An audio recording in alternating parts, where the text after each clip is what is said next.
Nhóm Đinh Thập Tự mến chào quý ông bà và anh chị em. Xin mời mọi người nhấn nút đăng ký kênh để theo dõi những video mới đến từ chúng con.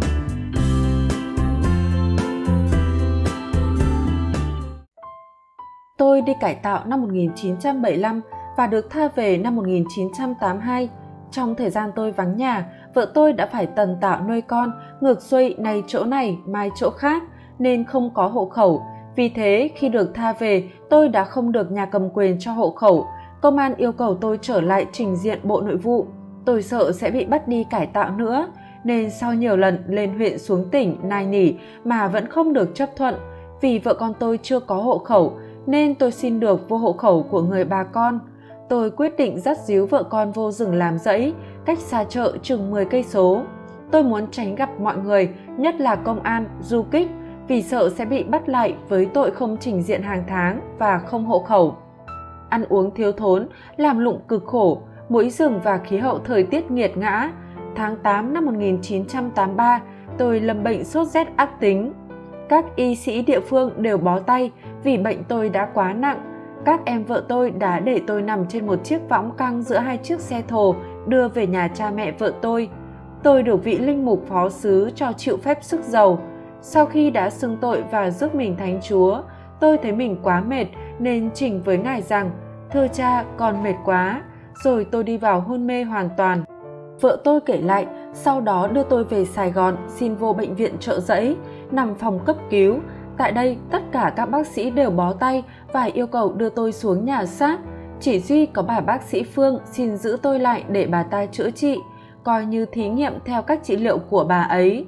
Lúc đó tôi vẫn còn hoàn toàn hôn mê, không ăn không uống, đại tiện thì không, tiểu tiện phải dùng ống thông, nước tiểu muốn chảy ra lúc nào thì chảy. Nước biển liên tục được truyền vô cơ thể tôi. Tôi như một cụ già, da bọc xương, trí giận tùm lum trên người. Trong thời gian hôn mê này, gia đình tôi đã bàn tính chuyện ma chay chôn cất cho tôi. Nhưng sau gần 3 tuần lễ, tôi hồi tỉnh. Mở mắt ra, hình ảnh đầu tiên tôi thấy là vợ tôi đang ngồi bên cạnh. Vợ tôi mừng quá la lên, và thế là cả phòng, từ y tá tới các bệnh nhân đều rộn rã. Đã tỉnh lại rồi, đã tỉnh lại rồi. Tôi nghe thấy nhưng không nói được, không cử động được. Nhìn lên trần nhà, thấy đèn điện sáng, tôi mới biết rằng đây là bệnh viện. Sức khỏe tôi từ từ bình phục. Ít ngày sau, tôi được rút ống thông tiểu, ăn một chút cháo, bắt đầu ngồi dậy, và vợ tôi dìu tôi tập đi chung quanh phòng. Tôi được kể cho biết, trong khi tôi hôn mê, bà bác sĩ Phương và một bà bác sĩ khác cộng tác điều trị cho tôi đã dùng kim trích lấy nước tủy sống của tôi để nghiên cứu, theo dõi và chữa trị cho tôi. Mấy ngày sau khi tôi tỉnh lại, có một phái đoàn y sĩ nước ngoài, khoảng mấy chục người gồm nhiều quốc tịch khác nhau tới thăm bệnh viện Chợ Giẫy. Họ ghé thăm tôi, một người đáng lẽ đã chết nhưng được cứu sống.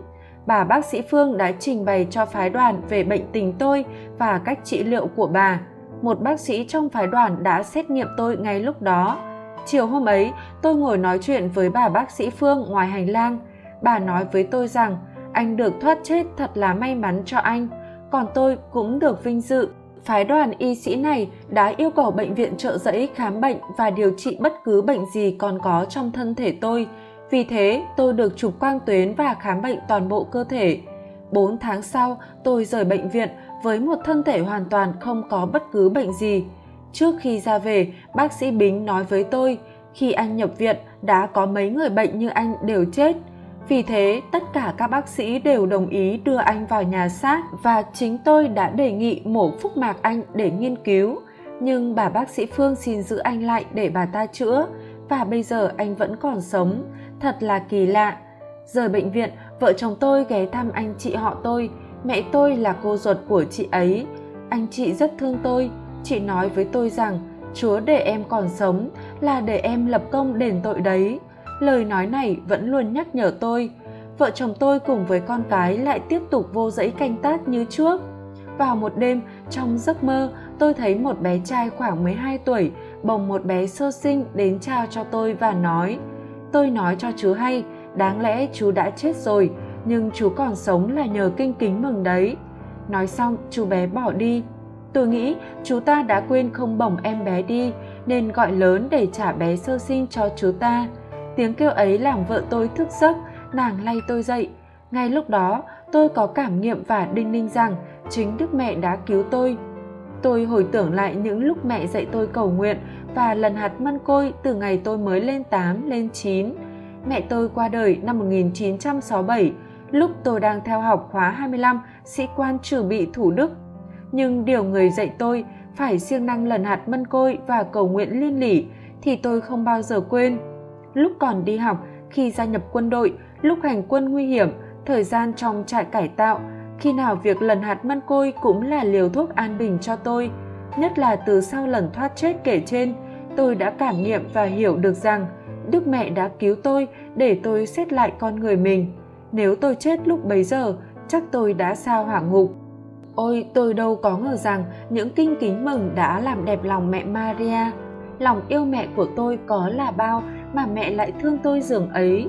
Thực đúng như lời một vị linh mục đã nói trên tòa giảng, ai yêu mến Đức Mẹ, dứt khoát Đức Mẹ sẽ không để người ấy phải sa hỏa ngục.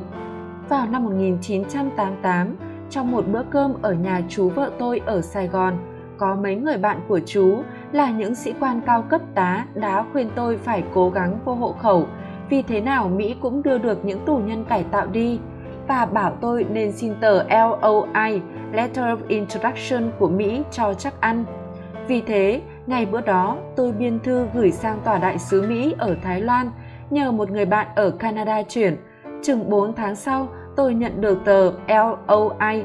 Bước kế tiếp là vô hộ khẩu. Khâu này mới thật gay cấn và nguy hiểm, vì tôi có thể bị bắt đi cải tạo trở lại. Lý do đã không trình diện 6 năm. Tôi đánh liều cầm đơn lên công an huyện. Lúc này vợ con tôi đã có được hộ khẩu được 1 năm. Viên sĩ quan công an gặp tôi nói, tôi đã không chấp nhận cho anh vô hộ khẩu ở địa phương này. Tôi đã trả anh về công an tỉnh, đề nghị anh về trình diện Bộ Nội vụ. Thế mà anh đã không thi hành. Vậy mấy năm nay anh ở đâu và làm gì? Anh phải làm tờ kiểm điểm, tờ tự khai hết cho tôi. Tôi vô rừng làm rẫy. Ai cho phép anh phá rừng làm rẫy? Chắc chắn là anh đã hoạt động chống phá. Tôi đã đi cải tạo, đã tiếp thu được qua học tập cải tạo sự khoan hồng của cách mạng và đã được tha về. Tôi dại gì mà đi chống phá cách mạng? Anh đừng có lẻo mép và ngoan cố. Tôi thấy đồng chí Nguyễn Văn Linh. Ai cho phép anh gọi ông ấy là đồng chí? Tôi xin lỗi, anh thấy đó, ông Nguyễn Văn Linh rất cởi mở, ngay cả các tướng tá cao cấp hơn tôi mà kỳ này còn được tha về, nên tôi mới mạnh dạn và hy vọng được cách mạng cho tôi vô hộ khẩu với vợ con. Anh ngồi đó, tôi phải đưa vụ việc này lên cấp trên để xử lý. Rồi anh ta cầm đơn tôi đem đi. Tôi cảm thấy khó khăn và nguy hiểm quá. Ngay lúc đó có một bà chừng 60 tuổi, đến về việc gì tôi không biết, nói với tôi rằng, thôi chú ạ, dù sao chú cũng là kẻ bại trận, chú cãi với người ta có ích gì. Tôi hiểu ý bà và nói, con cảm ơn bác. Một lúc sau thì anh công an trở lại. Đứng dậy tôi không để cho anh ta nói trước, tôi nói ngay, hồi nãy tôi thật có lỗi, xin anh bỏ qua. Tôi nhìn nhận là có lỗi rất nhiều vì đã không đi trình diện. Vậy chứ, anh phải biết như vậy chứ, anh ngồi xuống đi. Rồi anh ta trở ra, chừng nửa giờ sau anh ta trở lại và nói, anh đi theo tôi. Tôi đứng lên theo anh mà lòng lo âu. Anh ta đưa tôi đi chụp hình rồi nói, anh được phép vô hộ khẩu. Thật là hú vía, tôi mừng quá. Đúng là Đức Mẹ đã dùng bà khách kia khuyên bảo và soi sáng cho tôi, cũng như thúc giục anh công an trình với cấp lớn hơn cho tôi vô hộ khẩu. Có hộ khẩu rồi, gia đình tôi sống thoải mái hơn. Tôi không còn phải lo tránh né như trước. Nhất là có hộ khẩu, tôi mới được dễ dàng qua Mỹ theo diện HO. Cảm tạ Chúa và mẹ Maria. Trong thời gian tôi phải đi cải tạo, vợ tôi ở nhà phải lo xuôi ngược, tần tảo nuôi 2 con. Vì gia cảnh thiếu thốn, cộng thêm sự mong chờ chồng nên sức khỏe vợ tôi ngày càng tệ. Bệnh tim bắt đầu xuất hiện. Khi tôi được tha về, bệnh tình vợ tôi đã gia nặng. Nàng đi bác sĩ Tây, thầy lang ta, hết thuốc này đến thuốc nọ, nhưng bệnh ngày càng trầm trọng. Bất cứ lúc nào nàng cũng có thể lên cơn bệnh, đau nhói trong tim rồi ngộp thở. Sau khi qua Mỹ, nàng cũng đã chạy chữa nhiều cách nhưng đều vô hiệu. Tới năm 1999, bệnh tình vợ tôi trở nên nguy ngập hơn. Tôi đưa nàng đi khám bệnh tại trung tâm tim mạch lớn nhất của thành phố Austin, bang Texas. Các bác sĩ cho hay nhịp tim rất lộn xộn, Họ hẹn 3 ngày sau đi tái khám bằng những phương tiện khác. Sau lần khám thứ 2, họ lại hẹn đi khám lần thứ 3 bằng hệ thống máy móc tối tân nhất. Vào buổi sáng trước lần khám chót chỉ có 3 ngày, chúng tôi đang ngồi ở phòng khách thì vợ tôi kêu lên: "Anh ơi, em ngộp thở rồi, mệt quá, em không chịu nổi." Thấy mặt vợ tôi tái mét, nằm dài trên sofa, tôi hoảng quá. Còn mấy ngày nữa mới tới phiên khám bệnh, biết làm sao bây giờ, chúng ta chỉ còn biết phó thác trong tay Chúa và mẹ Maria.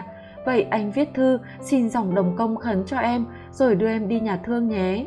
Vợ tôi gật đầu, tôi lấy giấy bút viết cho nhà dòng và kèm theo tấm ngân phiếu xin nhà dòng cầu nguyện cho. Sau khi đi gửi thư trở về, tôi ngạc nhiên thấy vợ tôi đã ngồi dậy. Tôi chưa kịp hỏi thì nàng nói: "Bây giờ em thấy khỏe quá, như không có bệnh gì vậy."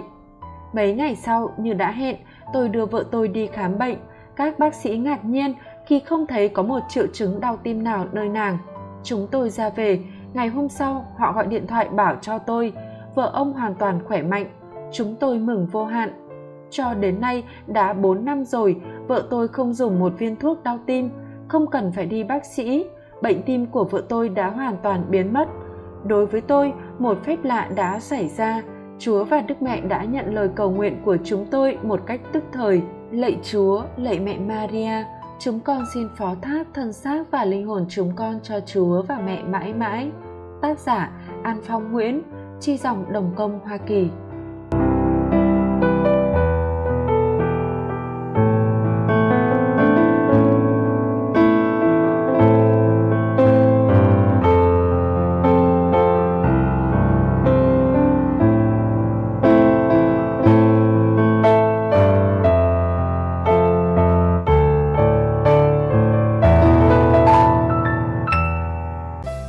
Đinh Thập Tự cảm ơn quý ông bà và anh chị em đã đón xem. Xin Chúa chúc lành cho tất cả mọi người. Và đừng quên đăng ký kênh để theo dõi những video mới đến từ chúng con.